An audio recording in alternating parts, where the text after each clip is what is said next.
What are all those numbers for? A lot of new starter photographers still don't know what these numbers are because they look through the viewfinder to get their focus in.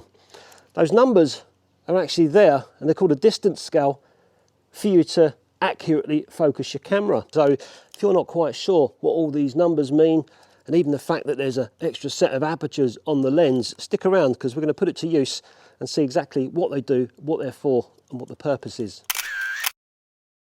So if we look at this 24-105 lens that I've got on my Canon 6D, this is a Canon L series lens. So there's a distance scale there. And you can see on this more modern lens, this kit lens, there's no distance scale on it at all.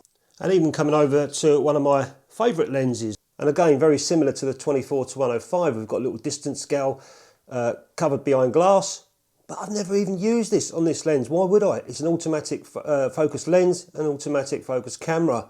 But then some cameras like this Bessa L, this Voigtlander that I've got in front of me there, which you can't focus through the lens at all, and also the cameras in the background, which are those old classic folding cameras, you can't focus through them lenses as well. So a distance scale you really do need, but there are times when you've got a distance scale on the lens and you've got automatic focus, but it's much quicker and easier just to use the distance scale or zone focusing and shoot that way. Rather than keep looking up at the camera and trying to focus in and missing action, you can use zone focusing and really crack on. So I'm shooting f8 and that truck is just over 7 feet away from me. The trailer is about 24 feet away from me. So I've set my zone focusing to anything between 6 feet and round about 9 feet will be in focus. So let's take a photograph of this to start with and see what happens. I should have that truck in focus. Now through the viewfinder it looks a little bit blurry, but if I do the depth of field scale and the truck looks in focus and the trailer at the back looks a little bit blurry. So let's just take a photograph. So that's my first shot done. Let's see how that comes out. So this is a Kodak Retinette 1A, totally fully manual focus camera. And there's the focusing ring there. And we've got our focusing on this lens in feet. You can see feet there. And it goes from 3.5 feet, the focusing, all the way past 70 feet to infinity and beyond. And just above that, we've also got our aperture numbers as well. And that's what confuses a lot of people. They see the aperture and they think, why have I got aperture numbers there as well? Well, that's for your focusing or your zone focusing. And it's really easy to use. So let's say, for example, we're shooting f8, which is sitting there at f8. So I'm out on the street shooting f8 and I choose my focusing, let's say right in the middle there at 10 feet.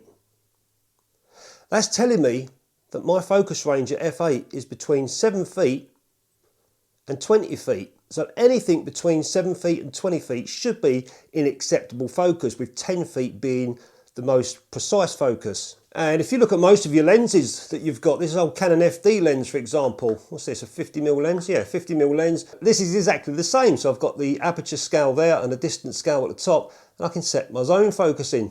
And the same with this more modern TT Artisan lens. Again, there's the distance scale there. And there's also hyperfocal as well. So if you're sort of, you want your photographs, the background's going to be more important as well if you're out on the street. You could set the hyperfocal, which means putting the infinite symbol there, or the infinity symbol on your aperture. So if I'm shooting f8, I set that to f8. That means in meters, so just under 4 meters, between under 4 meters and infinity, I'll be in focus. And the same with feet. So if we come down to the feet mark, what's that? So around about maybe 13 feet to infinity, I'll get focusing. So if I wanted to shoot some street photography, I'm happy to shoot, make sure that anything I want in focus is going to be over 13 feet away and the background will be in focus as well. So that's what all the little markings are, and the numbers and the feet and meters are on the lens. It's not there to look pretty, or it's there as a guide for you to do zone focusing or hyperfocal focusing. And it is really useful. The amount of times I've been on the street and missed action shots because I'm trying to get a focus in. What I do is just use zone focusing, so that I know that if I'm in a zone that I've got, say for example, anything between 5 feet and 10 feet, that's my action area, I know that that's where I'm going to be prepared. So if anyone walks into that zone, or I move back a little bit to make sure that I can get them in that zone, and I can just shoot quick without, all I'm doing is looking through there for the composition, just to make sure I'm not wonky or you know, missing it. I'm looking through there for the composition, and I'm holding the lens for stability, but I'm not turning the focus ring. So this time I'm going to go to f16, and I'll do the same thing again, and I'll set my zone. f16 is on 6 feet away, and f16, well, it's kind of gone off the scale. So let's try that shot one more time. That's at f16. And if I was to do this at Silly Knicker's aperture, 1.8, actually let's go 2.8. No, let's go to f4 because that's what's on my distance scale. We'll go to f4, make it easier for myself. It's only giving me, f4 is only giving me between 6 and 7 feet. So it's really shallow depth of field, obviously at f4, and the truck looks a little bit blurry, but we'll take the same shot and see what happens. Done. So 7 feet away, it's around about here.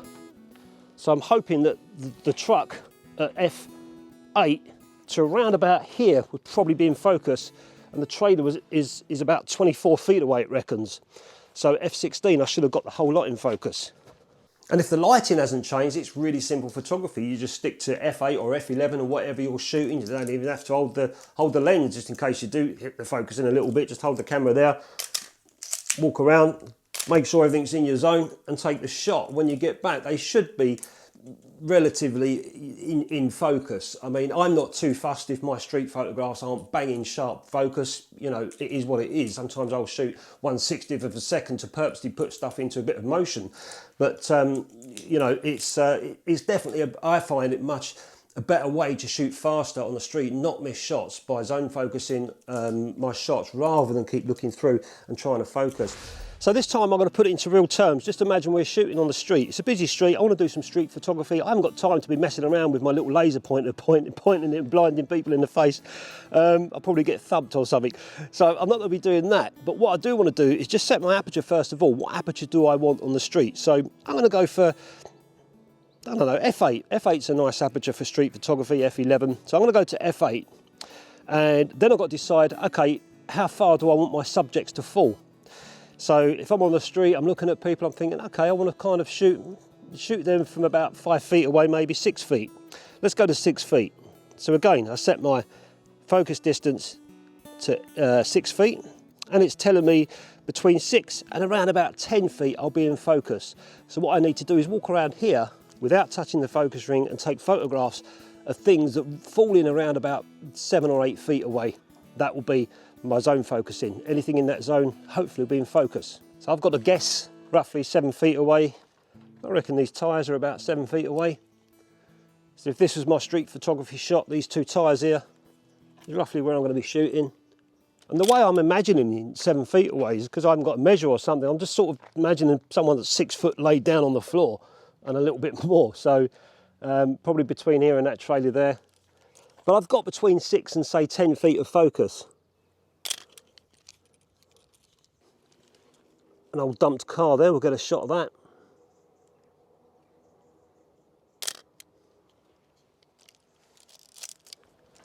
This spiky looking thing. Let's try the hyperfocal focusing. So I'm shooting f8 again, and I set my infinity symbol to f8, and on the other side of the scale it says 5 meters. So anything between 5 meters is my closest distance all the way to infinity. So let's check that out. Let's find something that's so I reckon the end of that hay bale is around about 5 meters away, and I should see nice and focus in the background, and this front hay bale should be out of focus, but the background should be in focus. And that's probably a nice way to shoot street photography, is using hyperfocal, because you can say, okay, I want anything sort of, I'm shooting at f8, so anything around 5 meters away which is a nice distance so you're not intrusive, all the way to the background, it'll be in focus, hopefully.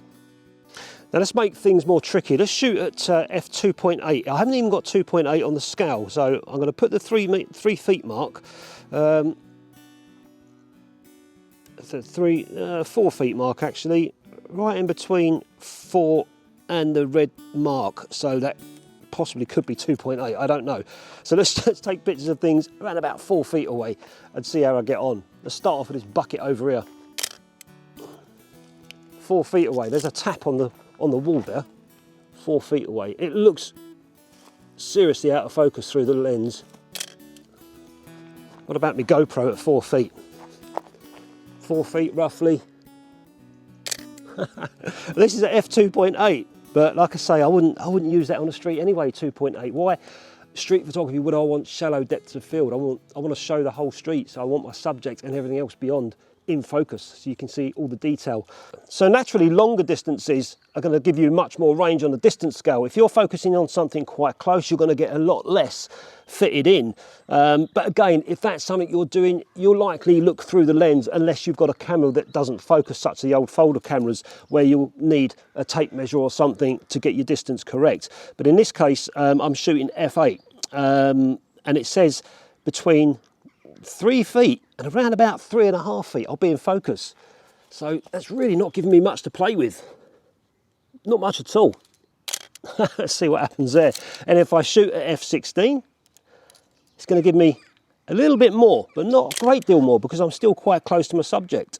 So the further you are away from the subject, as I am here, say 10 feet away, you'll get a lot more in the background in focus. But again, if you're doing street photography, you're not going to be up close to people like this. You'll probably get a punch in the face. So you want to be a little bit, you know, unobtrusive.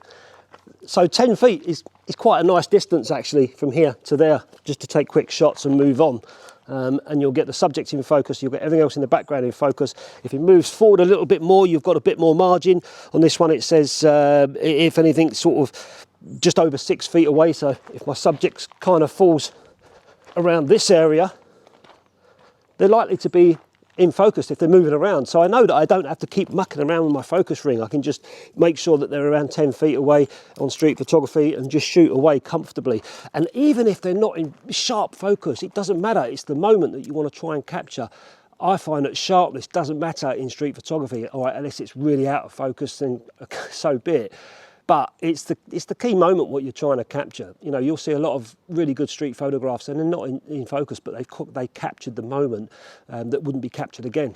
So that's what all the markings are on these lenses, and especially the aperture on the lens as well. That's what it's for. It's called the distance scale, and it's a focusing aid. Years ago, before autofocus, photographers would rely on that, measure their distance for portraits and whatever, focus in the lens and take the shot and get a very sharp focus. I use it for street photography and events. It's very useful for that, I find, especially if it's fast action stuff and things are happening around me. I haven't got time to be sitting there focusing. I miss the shot, so I'd rather put my subjects into a zone, imaginary zone, set it on the lens, and I know then that I can just turn around and capture action wherever I'm walking and just look through for composition. It works for me. Landscapes, portraits, not so much. I can just take my time and get an accurate focus. But that's what it's for. So I hope that's helped anyone out that's always wondered what that's for on the lens. Let us know what you think in the comments, and thanks very much for watching. Don't forget, subscribe, like and share and all that stuff. It really does help my channel grow, and I'll catch you next time.